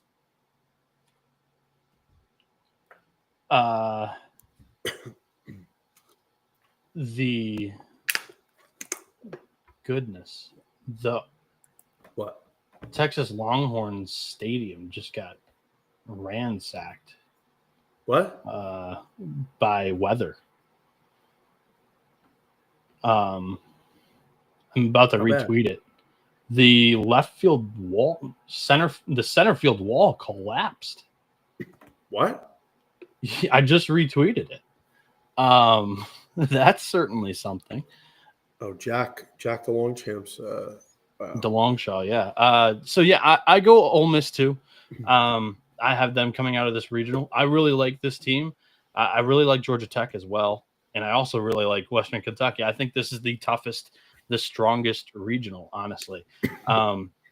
Georgia Tech didn't play necessarily the strongest schedule this season. So some of the stats I very well accept they could be inflated, but I think they have a strong trio of starting pitchers and 2 really good bullpen arms, none better than Mason Patel. I mean, Mason Patel has been one of the best pen arms this season. Jalen Payton's kind of pitched his way into the weekend rotation. Tate McKee has come on strong. Brady Jones had an incredible start against Louisville, who has a really good offense 2 weeks ago. I think this is a solid weekend rotation. Ole Miss, also another very balanced team. Experienced, senior-led starting pitching rotation, good bullpen arms, and they have really been hot on the mound down the stretch. The one thing that concerns me about Western Kentucky, specifically on the mound, is that their horse, their number 1, Jack Bennett, for basically the entire season, he's been battling an injury the last 3 weeks. So he did pitch during the conference tournament. It wasn't tremendous, but he did show that he can go. So that's definitely a positive. They've got like 9 arms that have thrown at least 20 innings with a sub-4 ERA. It's tremendous depth. But we'll see how they do against 2 quality offenses, because Georgia Tech's got like 7 guys that bat over 320. They're a really power-driven team. And Ole Miss, I think, is just a really steady offense. They do struggle with the swing and miss, but that lineup top to bottom, I think, can be dangerous with a lot of those hitters. Luke Hill, Judd Udemark are the 2 that I really look at as the straws that stir that drink for Ole Miss there. But the pitching is definitely the strength, in my opinion. Let's talk about the super regional pairing for Ole Miss, and that's the Athens regional, where Georgia is the number 1. They are the number 6 overall seed. Duke is the 2 seed. Oklahoma State is the 3, and Binghamton is the number 4 seed here. Johnny, you're winner of the regional, and who do you have as the runner-up? So I feel obligated to have one of the big long shots here. Oklahoma State 10-1. Talked about it on Monday. I'm rolling with them, and betting does factor into this. So let me just say, if there was no money involved, I still think I like Oklahoma State. Georgia is the best team. They most likely win, but they're north of minus 300, which is a little ridiculous because this isn't an easy region. Duke is still a tough team. Oklahoma State I went with because not just the price at 10-1, which is egregious, it should be closer to 4-1, but because they have the best weekend rotation in this region. They have Harrison Bodendorf, Mario Pescia, and Sean Youngerman, all of whom have played really good baseball, especially in the second half of the year. Their bullpen has some high-octane arms that can really lock it down in the late innings, especially if they're on. Gabe Davis, Ryan Urey. Their offense is a lot better than what they've shown this year. They have a bad strikeout problem. I 100% understand. But they're so high variance that I think if they play closer to their potential, they can go 3-0 this weekend. And the thing is, Georgia, as good as their offense is, their pitching really isn't good. They don't have many quality arms. Brian Curley's been their best weekend guy this year since moving out of the pen into the rotation midseason. They have a couple decent bullpen arms. JT Quinn's pretty good, but it is vulnerable. And I think the fact is, I need to be taking OK State. You got to take a shot here because I think they're definitely live to win this region. They've won their last 3 series of the regular season. They went 8-1 in their last 9. They came out from like 6-11 in the Big 12 in the middle of April to win 15 games in the third best conference in college baseball. I love what they've done, and I think because they've been playing so much better and they have a lot of talent, Nolan Schubart, in my opinion, is the best player in this region, and he can carry this team by himself when he's on. So Oklahoma State is definitely worth a shot. Chances are Georgia does win, but I'm going to roll with OK State, man. Scare money don't make no money. I like it. I like the shot. It makes a lot of sense. And also not really sure what Oklahoma State's planning on doing with that rotation. They don't really need to switch anything up. It's a very strong group of starting pitchers. But Georgia does have a hole against left-handed pitching this season. Duke's got a lot of southpaws, and Oklahoma State's number 1 is Harrison Bodendorf, who is a left-handed starter. Very interesting because, Georgia has curated their offense to be full of guys who have power to right field, whether that's left-handed sticks or guys that can go the other way with some power. It's 315 down the right field line. It does not take a lot to hit a home run out of Foley Field down the right field line because of Kudzu Hill. That's right there in the back. That's the frat party house that's going to be absolutely lit this weekend in Athens. Oklahoma State can do it. They've got 2 big boppers that are left-handed in Colin Bregman and Nolan Schubert. Duke can poke some. AJ Gracia is a big left-handed stick. But overall, I do think that Georgia might have the best pen. They have Brian Curley, who's able to go out there and win a game for them that they have confidence in. And I think that they're the most well-rounded club. So I agree with Johnny a little bit that, although I want to be bullish on Oklahoma State, their offense hasn't been very consistent this year. There's a lot of swing and miss. The only source of run production is home run, which this ballpark can suit them. It's one of the better hitter-friendly ballparks. But I'm going to go Georgia, and I'm going to go Oklahoma State as my runner-up. But I think Duke's pretty competitive, too, in this regional. I think this is a tougher regional pick for me. Yeah, it's difficult for sure. Let's shoot down to Baton Rouge. Call them Baton Rouge. LSU's the 1 seed. I think they're 7th overall. And Dallas Baptist is the 2 seed. Rhode Island, the 3 seed. Little Rock is the 4 seed. Johnny, we were talking the other day. We thought the Baton Rouge draw was pretty weak. I did a little bit more research. I think we weren't overlooking Dallas Baptist at all. But Dallas Baptist is a quality team. They actually have a higher ranked strength of schedule than LSU this year, for whatever it's worth. Dallas Baptist starting pitching is strong. The bullpen's a big weakness, though. they can compete offensively with LSU. And we did point out, like you mentioned, that LSU has a weird, tendency to just go cold offensively, even though they're a quality offense, one of your better offenses in the country. But DBU, being that they are also a big power hitting team, one of the best home run per game rates in the country, the box is one of your bigger college parks. I don't know if that's necessarily going to play against LSU's pitching. I think it's a talented bunch on the mound for the Tigers. You're looking at the best weekend rotation duo in Cade Anderson and Anthony Ianson, who are both near the top of the nation's lead in strikeout category, and also a super talented bullpen with Chase Shores running it up high 90s. Zach Cowan, who's been unbelievable for them. Jaden Newt's come on lately. And then you're also dealing with whether or not they're going to use Kason Evans as a starter or a reliever, but he's been a quality arm out of the bullpen. So, yeah, I'm going to go with LSU. Do you agree with that? Yeah. So officially, their nickname DBU stands for is Dallas Bombers University. Hell yeah. Unofficially, it stands for Dog Shit Bullpen University. I've dealt with Dallas Baptist a handful of times this year. I've played this game with them each of the last 2 years. Where like, hey, I'm going to take a shot on them at 70-1 to win it all because they're always one of the best mid majors because they're always offensively driven and they always have at least one or two studs in the rotation.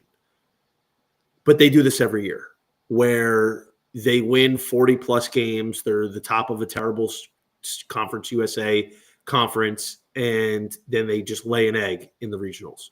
I like them to advance out of that Wild West regional last year where it was against Arizona, Grand County, and West Virginia, and it was a disaster. I think they were the first one bounced, right? So listen, crazy. Like Dallas Baptist is no gimme.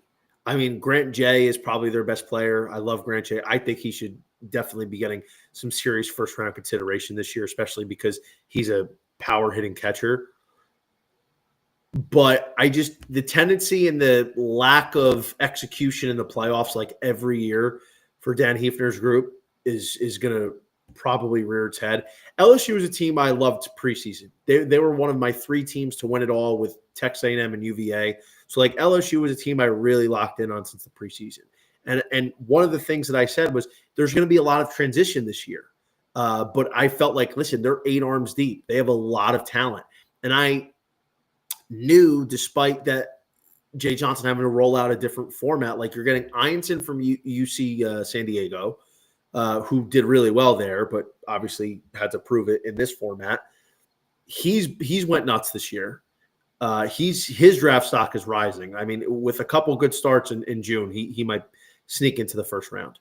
Cade Anderson was a guy who was good at LSU last year, but didn't really have a ton of starts in the weekend and pitch meaningful innings. It was a gamble for Jay Johnson to throw him into the Friday role, and the gamble's paid off. He's been one of the 3 best pitchers in the country this year, leading the league with 145 Ks, best 1-2 punch, 8 arms deep in the bullpen. Chase Shores looks comfortable in his role, up to 102 last weekend. And the offense is talented. But, one of the points I brought up, they just have this weird tendency just to disappear where, you saw it against Ole Miss. Maybe they just went hard for that one game against A&M to lock in, no questions asked about their super regional host status. And then they just kind of said whatever in that game. But they have that weird tendency, and that's the one thing to look out for. And chances are, if Dallas Baptist ends up beating Rhode Island, which they should, Rhode Island's it's not a layup, but they should beat Rhode Island. They'll probably have to face James Ellwanger of DBU on that Saturday game. James Ellwanger is their best starter. Ironically enough, I don't know why, some teams do this. They save their best arm for Saturday roll, and that's what they've done all year. Ellwanger is a stud. So that is something to monitor. But I have LSU going all the way this year. So they got to get out of here. There's no bettable number at minus 400, but just in overall baseball, I like the Tigers here this weekend to put a stamp on this region. It is a beautiful draw. We'll talk about that in a little bit. because the Clemson regional, Johnny, I think might be the weakest regional of the 16. Diving into it deeper, I have changed my mind on who I think gets out of this region. So I'll begin on the analysis here as well. Clemson's the 1 seed, West Virginia the 2 seed, Kentucky's the 3 seed, and USC Upstate's the 4. Beginning with Clemson, they are a team that have been a chameleon, and I mean that in not necessarily the most positive way, because one weekend they're a team that has some pitching strength and they can demonstrate how they can completely dictate a game with, you can go Aiden Knock for 6-7, you can go Lucas Malstedt, shutdown, game over, or Reed Garris, shutdown, game over. And then there's other games where their offense looks incredible, but it's not really they don't really have a strength other than they have maybe the best closer in the country in Lucas Malstedt, who's a sidewinder with an incredible ERA and one of the most the highest save totals in the country, if not the highest right now in the nation. Clemson is your 1 seed. They are your betting favorite currently, but 1 through 4 in this region, honestly, are all short betting odds. I landed on Kentucky getting out of this regional. Here's the thing, and I had West Virginia first. I really think that West Virginia is a solid team that has played weak competition this year. I thought gut reaction that they would be getting out of the Clemson regional. I looked at it. I wanted to do a deep dive. Fielding wise this year, West Virginia just has not been great. It's over an error per game. It's bottom 25% in the field of 68 or field of 64 this season. And when you play at Clemson, it's one of the most rowdy atmospheres. And every time your pitcher throws a ball, they play the Venga Boys. And if you don't know the Venga Boys and we like to party, you're about to learn during the regional, because it's just do do do do do do do do do do do do in between every single pitch. The place is an absolute bubble and cauldron, and you need to be able to pitch and catch and play defense at Clemson, because they're not going to be putting balls over the fence nonstop. None of these teams actually will be in the entire regional. Kentucky, I think, has one of, if not the best starting rotation in this regional, with Nick McKay, Ben Cleaver, and they've been going Nate Harris in game ones for a lot of the year, but I think that's going to change this weekend. And then I like Jackson Novy and Simon Gregerson out of the bullpen for Kentucky too. I think that they have one of the best defenses. That's kind of their strength of the team. They are going to be able to play a little bit better against Clemson than I think West Virginia will be, because I think Clemson's going to find their way into the regional final. I don't think they're going to be bounced early here. So give me Kentucky as the regional winner, Clemson as the runner-up. Johnny, I know you don't like the Kentucky team. Explain to me why I'm wrong. So this is probably the second up for grabs Wild West region here, where any one of the 4 seeds can win. I had Clemson preseason as an Omaha 8 team. This is the first time in 3 years that I've actually been rooting / believed in Clemson. I've grown very cold of them over the last 3 weeks or so. I think they're a very talented team, with a decent amount of balance, but their execution has just been so bizarre where they can just completely flatten out, and their fielding's been a little bit of a concern to watch over these last couple weeks. But in June, this team has always seemed to been rising to the occasion. Eric Bakich is a great coach. This is a rowdy atmosphere. As you said, this is one of the biggest home field advantages in the sport of college baseball. They have the best pitcher in this region in Aiden Knox, and I know he's been very hit or miss this year, more miss than hit. But I think with him, Lucas Malstead, a collection of the bullpen guys, and he moved Drew Titsworth from a pen piece to Saturday guy, and he's been really good his last 5 starts. So I think ultimately I like Clemson here. I think I gave him out at a small plus money price before it's moved. I like Clemson here at home to get this done, because this is something that they always rise to the occasion. Cam Canarella puts on his cape in the month of June. He always makes the big play West Virginia, I haven't been on all year. I don't think they're that good. They don't have one legitimate win, and like we're celebrating them as the Big 12 champion. It's just they're not that good as everybody thinks. They're just not. They have talent, but they've played such a paper soft schedule. I don't know if they'll be able to handle this environment. They completely melted down in Manhattan against Kansas State the second to last week of the season. Kentucky, in my opinion, is going to be the runner-up. And I say this because they've played the best competition all year. Kentucky is always fundamentally sound. That's one of their strengths. They have a really talented freshman in Tyler Bell, switch hitter. Yep. They have probably the strongest starting rotation, most consistent at the bare minimum. And they have, even though I don't like him, he's still a good coach in Nick Mingione. So I think Kentucky's absolutely live, and plus 340 is a good price to take. I just have to stick to the guns that I have with Clemson being a preseason Omaha 8 team.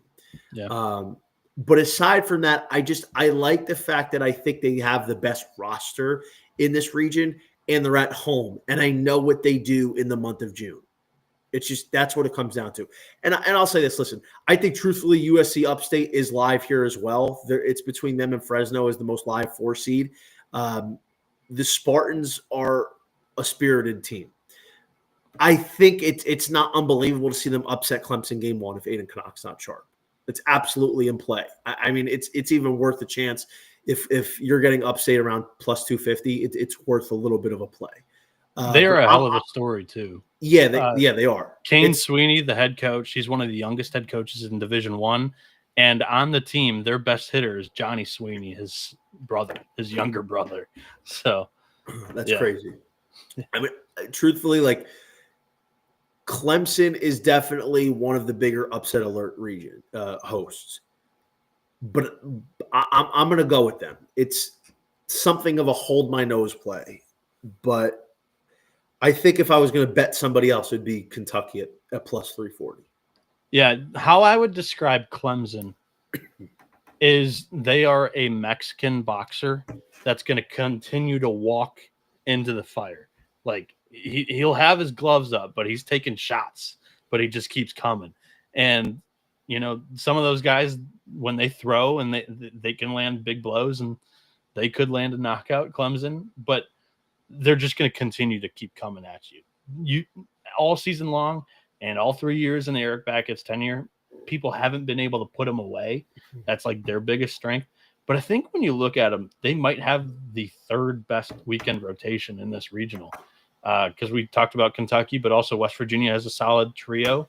Their bullpen, West Virginia's, has just blown up and fallen apart in the last 3 weeks or so. But Clemson definitely the best bullpen in the regional. That's their strength. We move to the final super regional pairing, where we have Tennessee as the 14th overall seed. They're the 1 in the Knoxville regional. The 2 is Wake Forest. 3 is Cincinnati, and the 4 is Miami, Ohio. Johnny, who's your regional winner out of Knoxville and runner-up? I got to go to Tennessee. Again, preseason Omaha 8 team for me. I think Tennessee is arguably the most talented team in the country. I mean, you look at their roster, they might have the most talent. The second half of the year has been a complete disaster. They've lost 6 of their last 7 series. They've just been ice cold. And I don't know how much – I don't really know what it boils down to. I mean, their bullpen's been bad. We talked about that. Their offense has been extremely inconsistent. And I don't think their fielding has really been that good either. So what gives? I think, like Clemson, this is a team that, in addition to being ultra-talented, has a fantastic head coach. One thing I learned about Tennessee, you never turn your back on a Tony V-led program. They play different baseball in June. And, you know, Knoxville is probably one of the 5 biggest home field advantages in the sport. I think Tennessee is going to come out to play. And I have nothing to base it off of history and what the roster is, because recency bias would point, hey, they can get 2 and barbecued. It wouldn't be outrageous to say that. I'm going to go with Tennessee. I'm not going to bet it, but the runner-up Cincinnati. And let me tell you this, and I know you're going to agree with me. Cincinnati being plus 850 makes no sense. Cincinnati is a live dog with fleas. That's a shark waiting in the water. That's a goddamn fox in the hen house. Cincinnati not only is a talented team, and they've had to fight for their playoff lives the last month, but they match up extremely well because in addition to having the Big 12 Player of the Year in Carrington Cross, who had an amazing season, their offense is a ferocious running attack where they have almost 130 bags on the year. That is very bad news for a Tennessee team that struggled to contain the run game, especially Marcus Phillips, who, if Cincinnati wins this Wake Forest game, would most likely face Marcus Phillips in that game too on Saturday in the 1-0 matchup. So that is a real problem for them. And additionally, Cincinnati's got some pitchers. Nathan Taylor was really good this year. And as their Friday guy, he's going to go against Wake Forest, who, I mean, Wake Forest has talent. I don't think it's their year. I don't think they have enough quality pitching. They have a lot of guys that they stole as Friday guys from other programs, but it's really nothing to write home about. I don't think they have one legitimate arm. I think Blake Morningstar is probably my favorite arm from them. They're going to burn Nathan Taylor against Wake. I think maybe then Kellen O'Connor is the guy Marsh here has against. been the game too, but I think you have to move up O'Connor, I think. So I think that's probably who Tennessee would face. Cincinnati's live in this series, in this region. You and I both know that. So plus 850 is a play to make. The only bet to make in this region is Cincinnati plus 850. I think Tennessee wins, but they're north of minus 300. So there's no bet there. And if they continue to play the way they have been, they might not win a game. So Cincinnati is the only bet to make, but my official pick is going to be Tennessee. I'm going to agree with you here. I have Tennessee coming out of the Knoxville Regional, doing a little bit more research, thinking about it a little bit more. A big question mark for Cincinnati and that strength of the stolen base department and just how aggressive they are on the base paths relies in the health of Landon Vitterick. And he's got 37 stolen bags on the year. He's missed like the last 8 games with an injury. So they're hoping that they get him back for the regional. Like, he is super, super important to this team because I do stick with my original gut feeling that this is the dream draw than Cincinnati wanted. They have the worst fielding 1 seed. They have the worst fielding 2 seed in the entire field of 64. And they're not afraid to put down. They are going to bunt you to death. They're going to steal bags against you. Like Johnny said, with the draw that you could face Marcus Phillips. I also think that Cincinnati throws strikes. Like their arms don't overpower anybody, but at the same time, they don't really give up home runs. And Nathan Taylor's been excellent at keeping the ball on the ground. So going up against a Wake Forest team that their main source of offense is the power and the home run department, I don't think there's going to be a lot of big flies against Nathan Taylor. So I think they do win that first game. They're in the winner's bracket. I have faith in them getting to be able to be in that regional final. They need Vitterick healthy. They need him healthy. But I think the soft tossers, like specifically O'Connor, he's like mid-80s, high 80s, left-hander. That's going to throw Tennessee off. Last year, Evansville, they couldn't hit the soft tossers. So I think it's a good draw for Cincinnati, but I don't know if they have enough firepower to win it. I do like Carrington Cross and some of the other bats in this lineup, like a Jack Natilli and a Cal Seffick and Tommy O'Connor, but I don't know if they're going to be able to get it done in Knoxville. The final regional here that we have to talk about is in the Fayetteville Regional. Arkansas, the number 3 overall seed.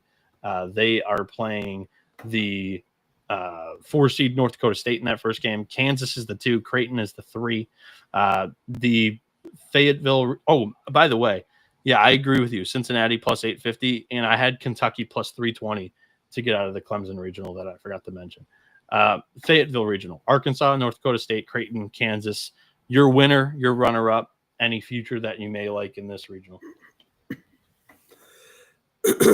So Arkansas has really drawn a lot of the conclusion that by a lot of people I've heard, that they're the most complete team in the country. They have one of the top rosters in the country. And I wouldn't disagree with that. I think it's fair. Something's been missing for me with Arkansas all year, and I can't exactly put my finger on it. You look at their metrics on paper, they might be the only team in the country that's top 10 in WRC plus and top 10 in ERA or something along those lines. I don't trust Arkansas. They have not been able to perform at home the last few years in their region. Maybe third time's a charm. I mean, they don't have a brutal region here. They don't have, in my opinion, a legitimate Friday guy like they have in years past. I like Zach Rude. I think he's talented.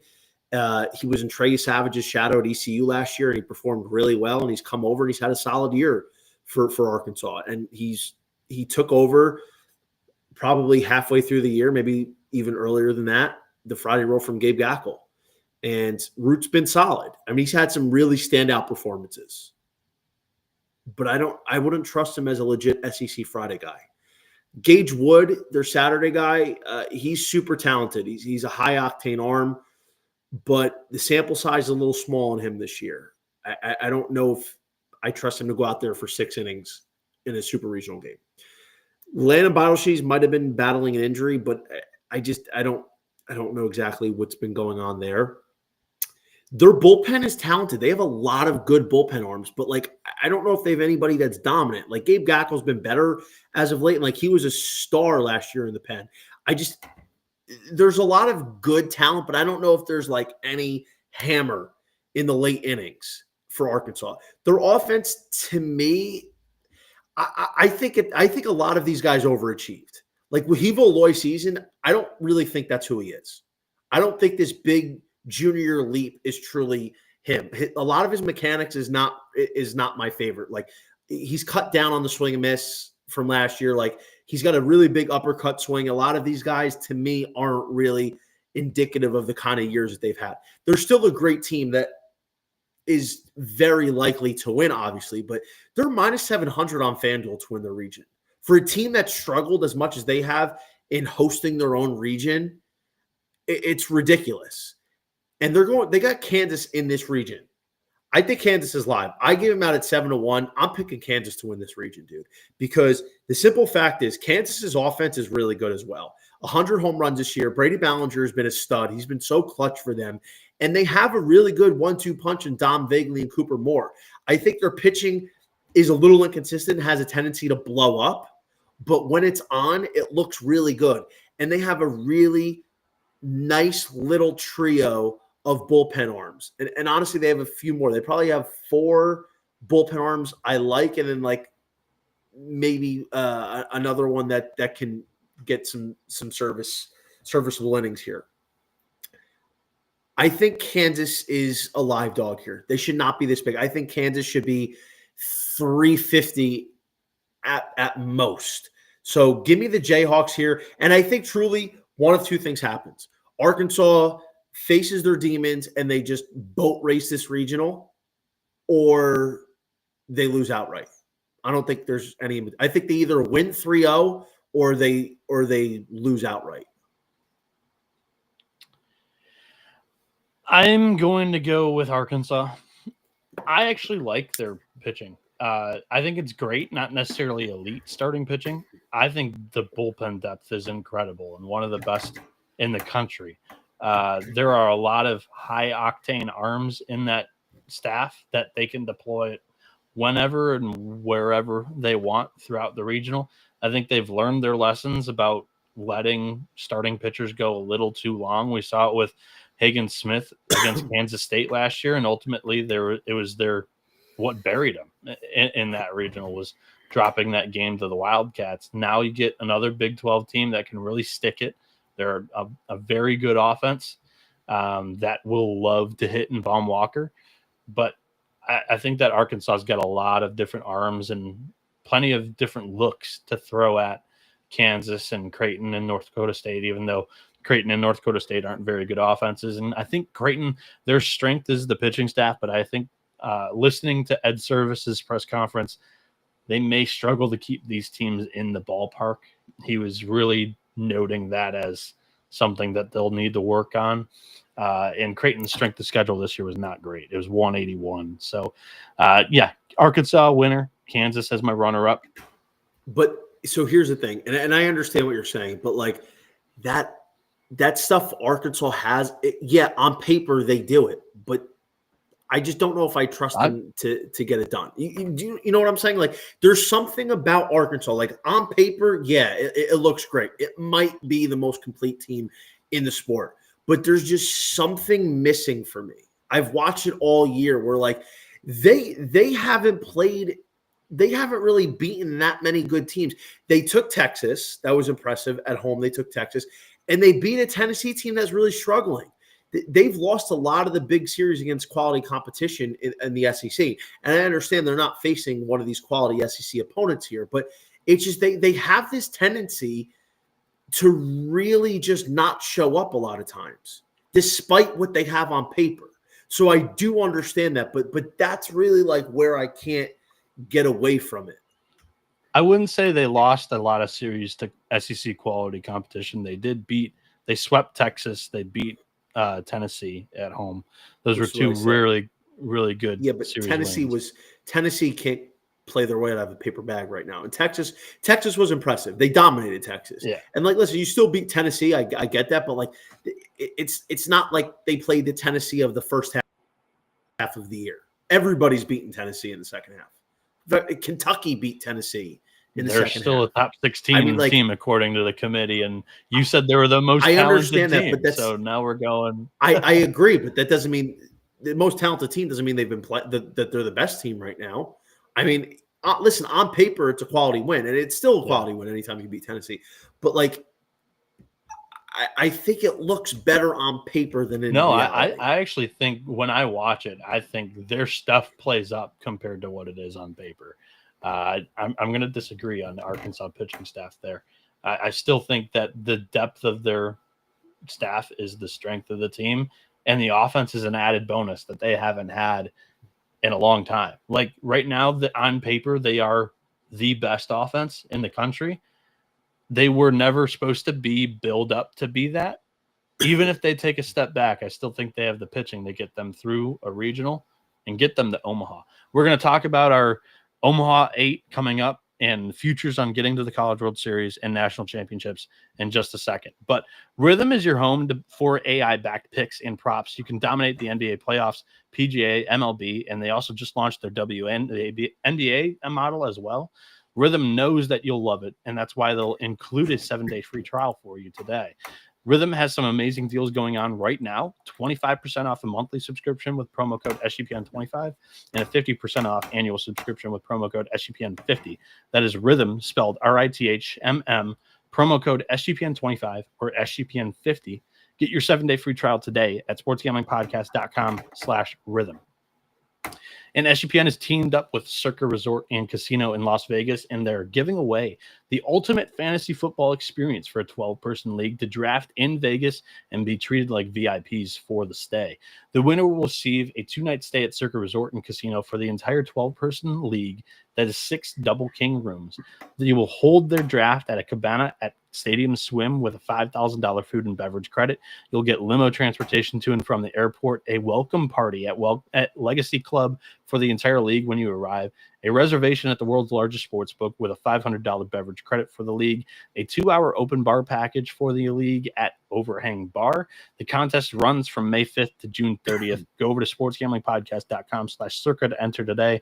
That is sportsgamblingpodcast.com/CIRCA.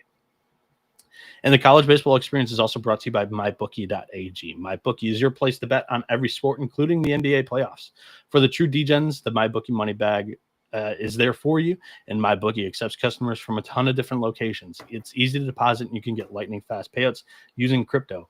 Head over to MyBookie.ag, promo code TCESGPN for a 100% deposit match up to $1,000 today. Terms and conditions apply. That is MyBookie.ag, promo code TCESGPN. And we are back here on the college baseball experience. And we're giving out our Omaha 8 College World Series appearance and national championship futures right now on the show. Johnny, we're going to keep this quick because we went deep in analysis on all the regionals. It was great stuff. I think a lot of people that are just tuning in will really like it. Let's jump to our Omaha 8. So my first super regional pairing was Vanderbilt Southern Miss. I'm taking the Commodores to get to Omaha there. Then I have Florida State, Oregon State.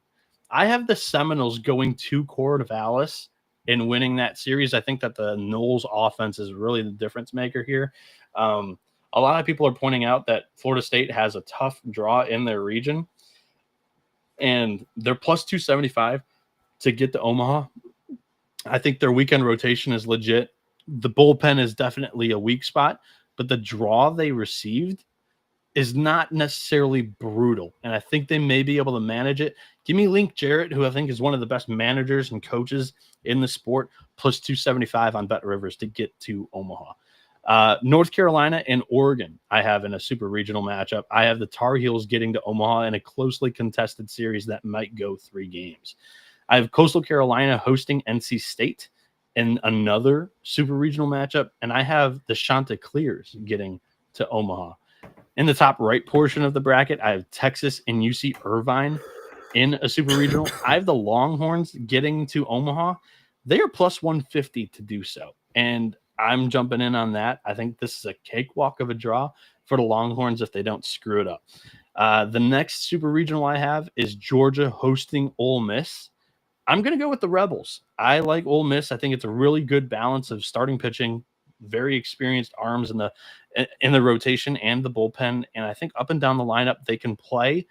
They can match Georgia's offensive talent. And I think they've got a better pitching staff. Give me Ole Miss, and they're plus 400 to get to Omaha. Next super regional matchup, I have LSU over Kentucky. This one is kind of a rematch of, I think it was 2023 super regional where Kentucky visited the box. I like the Tigers all day long. I really don't think that this one would be close if this comes to fruition. LSU to get to the College World Series with one of the weakest regional draws and super regional draws. They're minus 115 on DraftKings. I think they're going to be able to do it. Give me LSU to get to Omaha. And my final super regional matchup is a rematch of the final weekend in the SEC where Arkansas hosted Tennessee. And I think we get another electric series in Fayetteville. And I have the Hogs squeaking it out again over Tennessee to make up my Omaha 8 of Vanderbilt, Florida State, North Carolina, Coastal Carolina, Texas, Ole Miss, LSU, and Arkansas. Johnny, go ahead. List off your super regional matchups, who you have winning them, make up your Omaha 8. Any College World Series appearance futures as well. Yep. All right. So super regional 1, Vanderbilt, Alabama. I think Vanderbilt plus 120 is a good play here. They're at home against Alabama. I do think Bama to make the College World Series at plus 475 is worth it, because if they get past their Hattiesburg regional, then they're going to go back to Vandy where they played overall pretty well until they blew that game 3. So my official pick is going to be Vanderbilt to make the College World Series, but a sprinkle at plus 475 on Bama is noteworthy as well. Super Regional 2, Texas plus 145 to win the Super Regional. Texas was a preseason Omaha 8, so I'm not gonna buck the trend now. Super Regional 3 between Arkansas, Tennessee, Kansas. Tennessee was a preseason Omaha 8, so you can get Tennessee at plus 170. DraftKings has a little bit better of numbers, whereas it's plus 165 on FanDuel. I just think Tennessee finds a way to get right, even though on paper it looks a little bit better for Arkansas. I think the experience in June is going to be the deciding factor for the Tennessee Volunteers to get back to Omaha. Super Regional 4, with the Auburn and Coastal Carolina region, I got Florida to make the College World Series at 3-1. I could definitely see Auburn, Coastal, Florida, even NC State get on that run, but I like the Gators. I think they're going to continue to overcome their injuries, and you can make a case that they have the best pitching staff in this entire potential super regional draw. Next up, Super Regional 5, it's going to be UNC for me. UNC was a team that I've liked, and they're minus 110. I think UNC is going to beat Oregon in their own home super regional down in Chapel Hill. UNC was a preseason Omaha 8 team for me. I think they're legitimately a top 3, top 4 team in the country and have real juice to win it all this year. Super Regional 6, I actually had both LSU and Clemson preseason to make it, but obviously only one can do it. LSU was my pick to win it all. You can get them at -115 to win the Super Regional and make Omaha. I think LSU is, in my opinion, the best team in college baseball. The fact that they have the best 1-2 punch in the rotation is going to be the thing that ultimately drives this train. Plus, not to mention, they have legitimately 6 talented bullpen arms, maybe 7.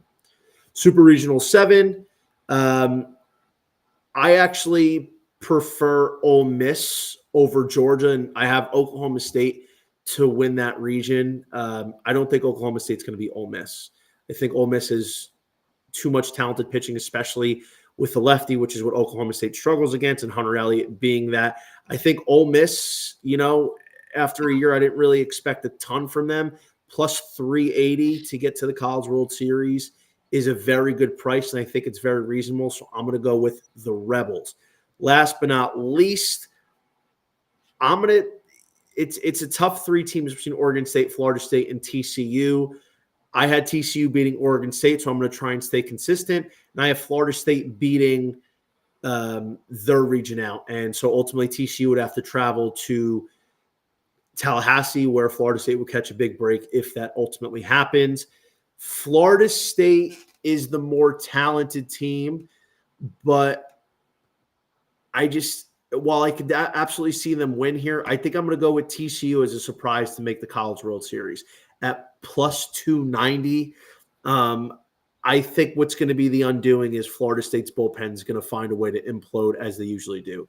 So my super region, my updated Omaha 8 is TCU, Ole Miss, LSU, UNC, Florida, Tennessee, Texas, and Vanderbilt.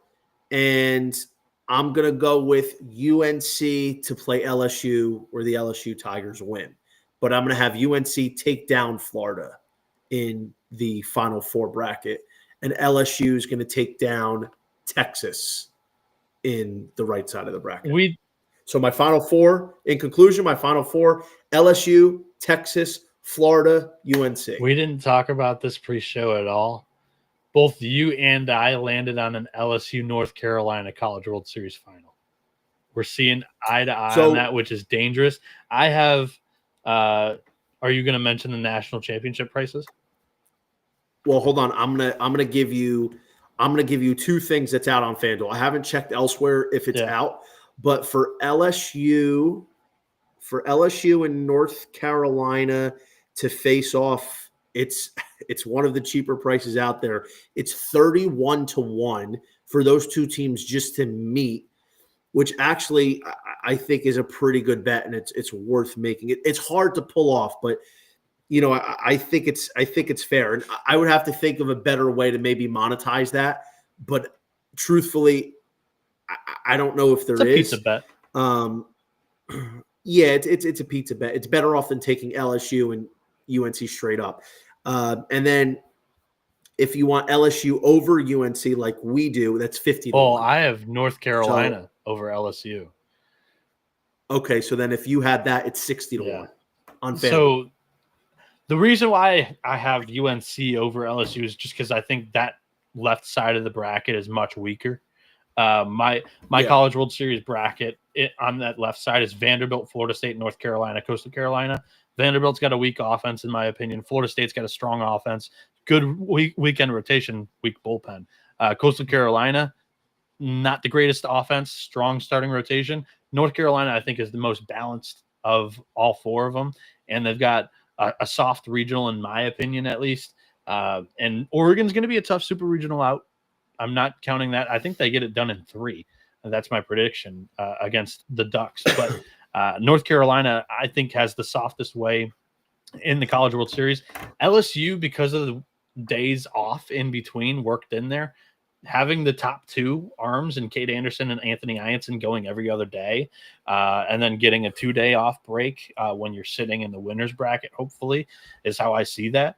They'll be able to pitch those two as starting pitchers throughout the bracket. However, when you get to the College World Series finals, that game one is going to have to be somebody else. We saw it with Paul Skeens, how they did it 2 years ago.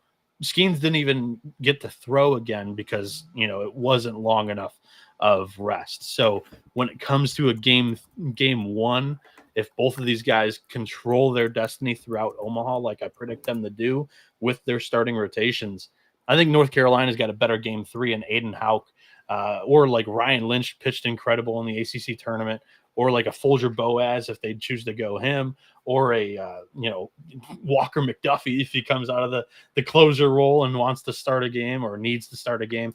I think that Scott Forbes gets North Carolina the program's first ever national championship. He's been with that program for 20 plus years. The lifer, he gets it done, fulfills that prophecy under Fox.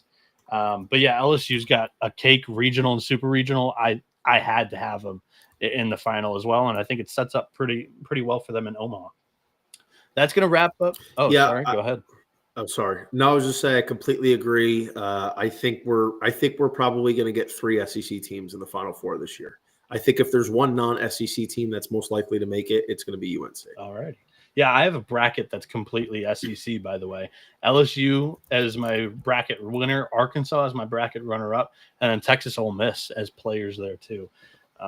So I actually have 5 SEC in Omaha. We did see the conference expand, so it's not too far-fetched that we will get 5 in Omaha this year. I have 2 ACC, and then I have Coastal in Omaha. Let's have some fun. Thank you all for tuning in. This was a longer episode, but very quality content. Hope you all enjoy the timestamps because it takes a little bit of time for me to go through and do that. Join our bracket contest. The winner gets a $250 gift card to SGPN store. Compete against me and Johnny if you think that you know more ball than Mr. Johnny Venezia and myself. You can follow Johnny on Twitter and social media at _JohnnyVTV. Johnny, anything else that you'd like to plug before we get out of here? Make sure you tune into my podcast, Breaking Bet. We're going to go live tomorrow as well. And not for nothing, you better get on RotoWire and check out my column because I got all the picks. I got every detail explaining the regionals. I'm going to put out the super regional picks and all the the opening weekend picks as well for the regionals. So make sure you check my column out on rotowire.com. Awesome. Yeah, I'll be doing content with 11.7 throughout the postseason as well. I'll be live every single night throughout the NCAA tournament on this platform, the College Baseball Experience.